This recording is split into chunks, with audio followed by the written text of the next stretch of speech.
This is One on One.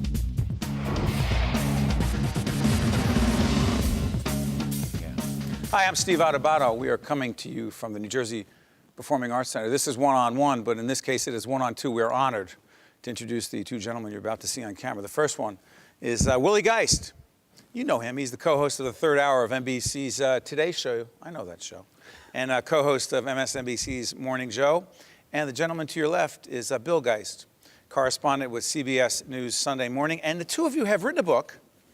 The book is called Good Talk, Dad: The Birds and the Bees and Other Conversations We Forgot to Have. Gentlemen, it is an honor to have you here at the NJ PAC. You like this place, Thanks right? for having me. I do. It's a beautiful room. I've been here before to different events. This is a beautiful facility. I was here for a concert. It's lovely. Yeah. It's good digs, right? Now I got to Yeah. ask you, whose idea was it to write this book, Good Talk, Dad?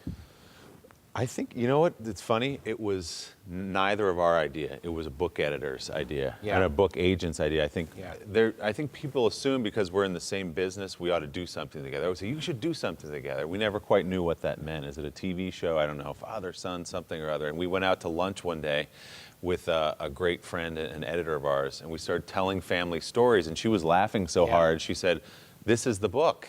And we said, well, if all we have to do is sit down and tell the stories we already know and put them in a book, I think we can pull that off. Each only have to write half a book. So. That was his selling point. You're very practical. Half the advance, too. You know, well, I'll tell you what. This is one of those books, and Willie will not admit this. We don't read all of the books cover to cover that we're supposed to. I'm sorry. I don't know what you mean. I know you don't know what I mean. Yeah. I did read this book cover to cover. At least you know who we are. This is PBS. We read everything. Ready for this? I'm going to throw out a chapter, which I've read every word. So don't. I believe you. Yeah, you You're correct us see. if Ready we for don't this? remember. Dad, this really sucks.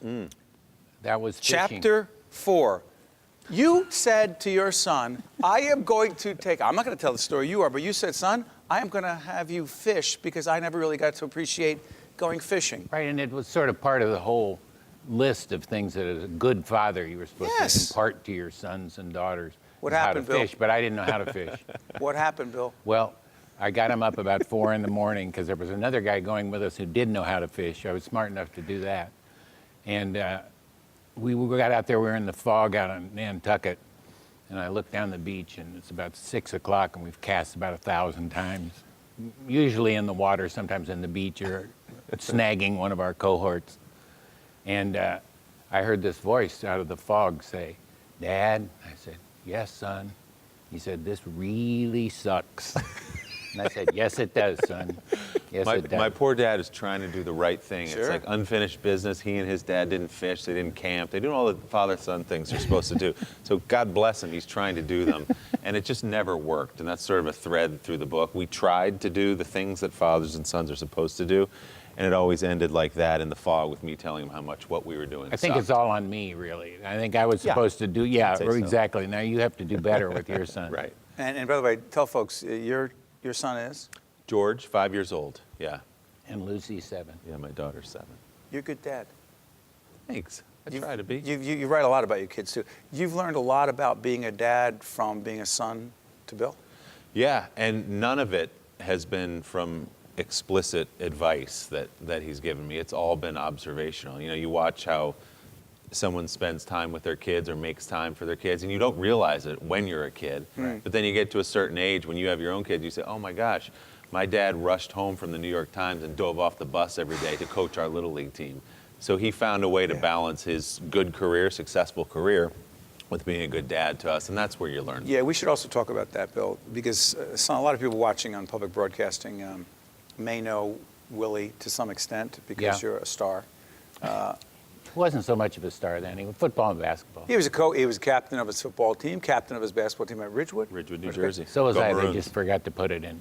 You know, I didn't read that you were a captain. No. Were you a captain? I don't like to talk about it. Because it's not true. That's why it's like not I was the captain of the people who got cut. But, you know, let's talk about that. We'll talk about camp, because you had a horrific camp experience. I think it was also his fault. Yeah. New Hampshire? New Hampshire, yeah. But that was a bad call you made. But we'll talk about that in a second. Because there was gang warfare apparently there, which was not part of the brochure. No. So that being said, I got to ask you this. You have read the book. I'm shocked. That was my way of proving. You go on a book tour, you don't expect to encounter somebody who's read the book. The Bloods and the Crips were there. So here's what happens. When he's playing football, when he's playing basketball, by the way, 6'4" and can dunk, and allegedly can still dunk.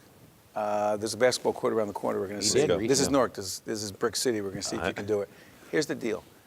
You talked about how proud you were, because you moved, I think, from Chicago to New York, mostly because you didn't want to be a Cub fan, which shows you really love your son. That's right. So, big Yankee fan, here's the question.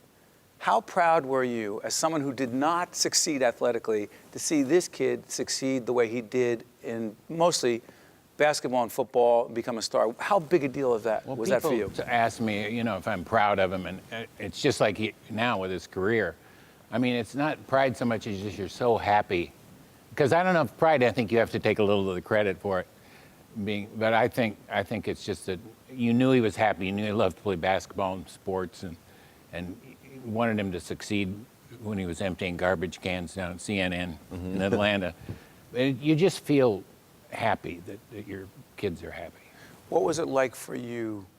Well, it's so interesting when I think about my dad and how much of what I did for whatever I did in sports, which is not being the captain of the team, I'll assure you that, was because I wanted my dad to be there. I wanted my dad to say, hey, great job. And then he'd say, hey, listen, the quarterback played a great game today. And it wasn't me who was the quarterback. Right. And he was very aware of comparing, which is why the therapy is involved.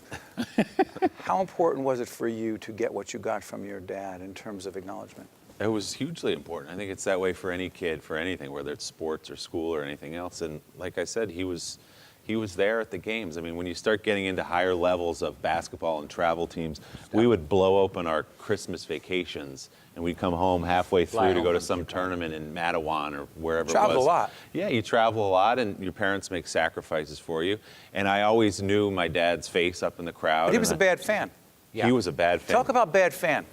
No. Talk about how bad he was with the referees. You don't want me to walk off the set here. do you? My dad. Come on, there's let's a larger problem my dad has with authority in general. I think that stems back to his days in the Army, but that's a whole other conversation. Go ahead. That's correct. So my dad was not just a screamer at the officials, but he always found the hush in the crowd because he wanted to make sure that his point really got to the What kind of things would he say, Willie? He creative. That's what I'll give He's a great him. writer. No, he wasn't using obscene language or anything like that. I think my favorite was stick around for the team picture, ref. Yeah. Yes. Yeah. Stick around for the team picture. It was like Bill Geist's greatest hits, and he'd wait for the hush in the crowd, and then he would stand. This is great. So it was a little bit. What was it like for you? It was Horrible. slightly embarrassing. Yeah. It was slightly embarrassing, and sometimes God bless my mother, she'd pull his arm down, take him out in the hallway to cool off, which is so funny because my dad is. The world, America knows him. He's a mild-mannered, sweet, charming guy. But when it comes to competition and things like that, man, he got worked up. But it was important for him to send you to camp in New Hampshire. Yes, it was very important. Again, and it was really a life-changing experience for you, was it not? It was. Another thing that he didn't do as a kid that he thought he should do for his son, send your kid away to camp. So a proper camp with sparkling blue water and pine trees up around it, up in New England somewhere. A proper How camp. old were you? I was 11. Become a young man. 11 years old, exactly. Beautiful. So I'm in New Jersey. I'm growing up. My dad and mother go to the Javits Center, to the Camp Expo.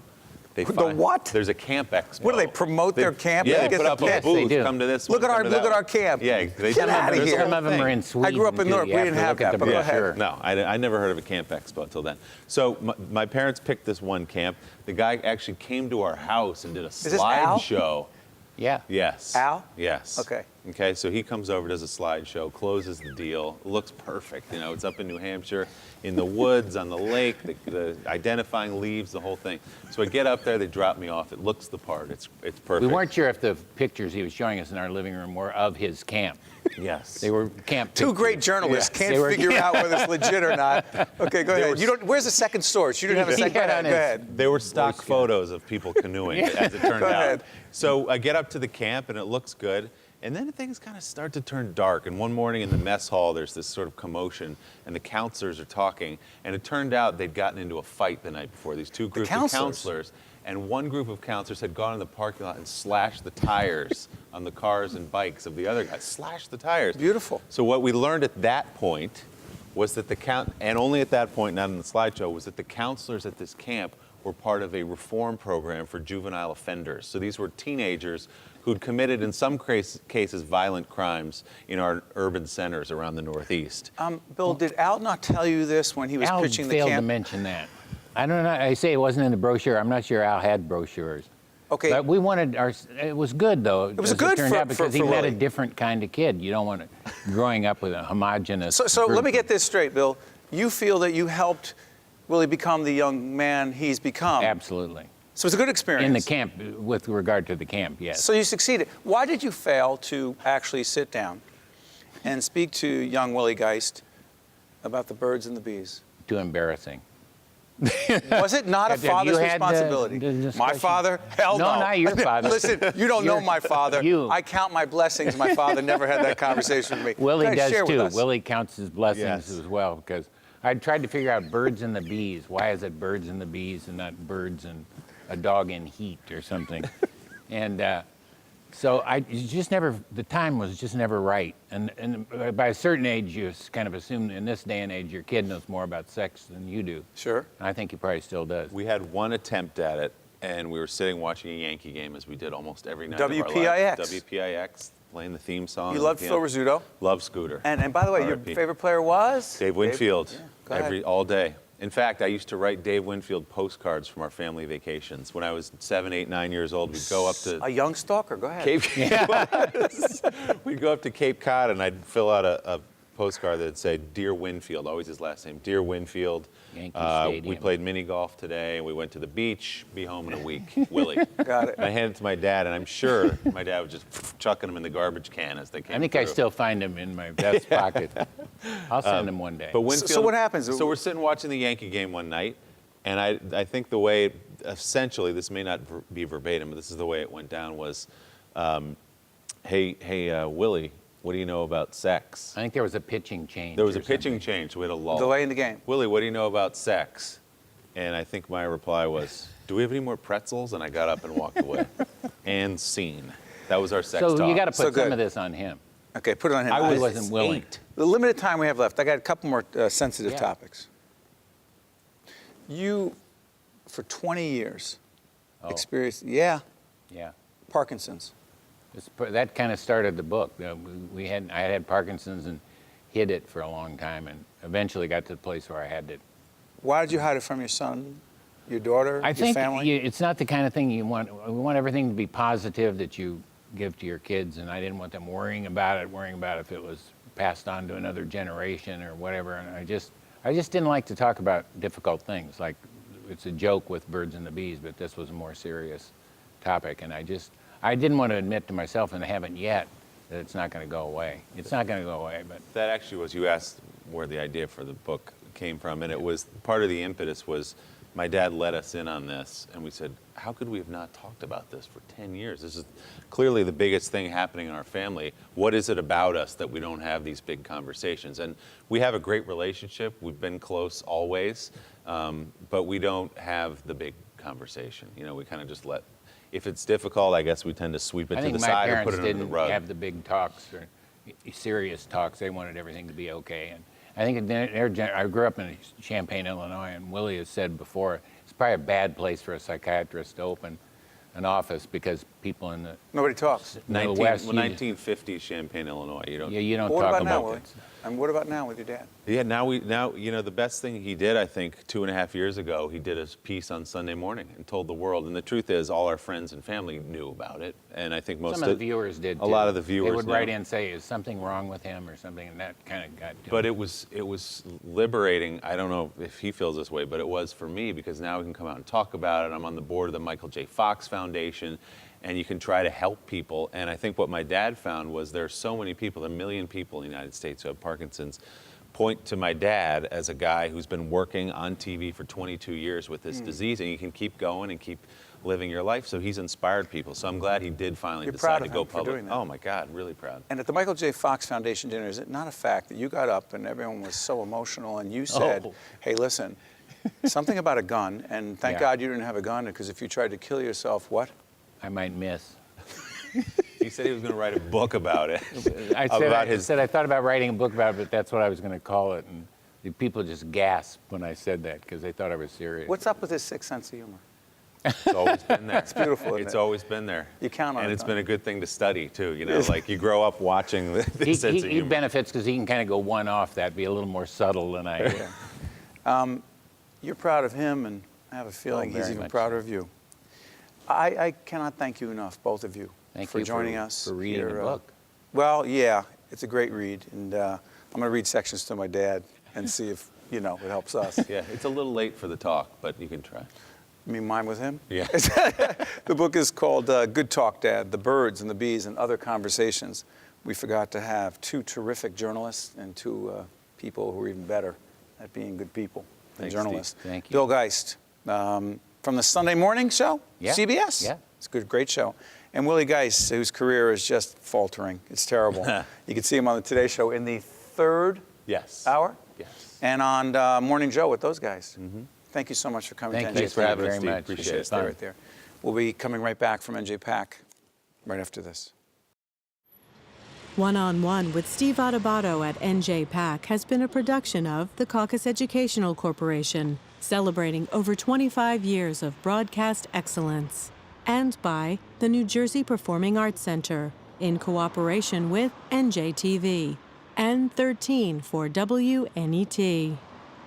Funding for this edition of One-on-One with Steve Adubato at NJ Pack has been provided by Prudential Financial's Global Communications Department, TD Bank, the New Jersey Education Association, Cohn Resnick, the Fidelco Group, NJ Best, and by Josh S. Weston. Promotional support provided by NJ.com, Small News, Big News, True Jersey, and by NJ Biz, All Business, All New Jersey. Transportation provided by Airbrook Limousine, serving the metropolitan New York, New Jersey area.